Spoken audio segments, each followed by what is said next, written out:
Hello, আসসালামু আলাইকুম। আমি আজকে রান্না করব কচুরলতি দিয়ে চিংড়ি মাছ। আমি কড়াই নিলাম, কড়াইতে তেল দিলাম, এখন দিলাম কাঁচা মরিচ, পেঁয়াজ। এটাকে আমি একটু লাল করে নিলাম। এখন দিব আমি চিংড়ি মাছ।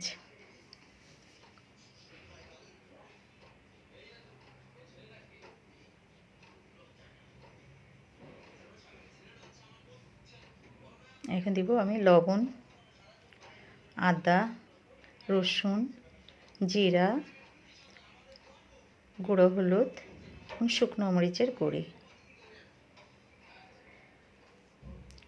দিয়ে এটাকে নেড়ে দেব। নেড়ে দিয়ে একটু মশলা কষানো, একটু পানি দিতে হবে আমার।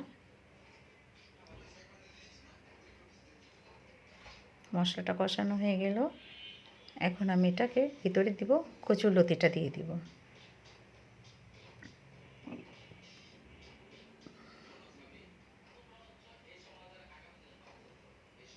এটাকে আমি নাড়ে চেড়ে দিলাম। এখন আমি এটার ভিতরে একটু কষানো, অল্প করে একটু পানি দিয়ে দেবো। যেটাকে ঢেকে দিলাম। দেখেন একটু পানি দিয়ে দিয়েছি, কষানো পানিটা টেনে গেলে একটু ঝোলের পানি দিয়ে দিচ্ছি এটাকে, ওটা স্কিপ করে গেছে। আচ্ছা, এখন দেখেন এটা কালার কেমন আসছে, রান্নাটা কেমন হয়েছে দেখবেন। দেখেন, আচ্ছা এটা আমার ফাইনাল লুক। কেমন হয়েছে? ভালো হলে একটা সাবস্ক্রাইব, পাশে থাকবেন। আল্লাহ হাফেজ।